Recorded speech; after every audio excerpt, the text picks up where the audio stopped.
In front of me is TCL 605 and today I would like to show you how you can apply Apple layout on this Android. Begin by opening Play Store and downloading free app called LauncherOS from Launcher Studio.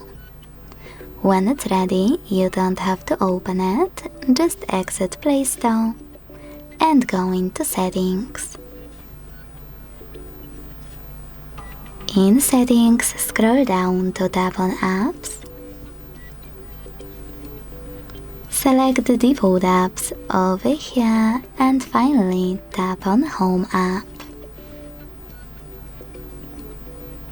Now it's time to tap on Launcher Pro to apply it and wait for the pop-up to show up. When it does, choose Allow All and wait. As you can see, after a couple of seconds, my launcher was successfully applied. If you want to make any changes, go into Launcher app.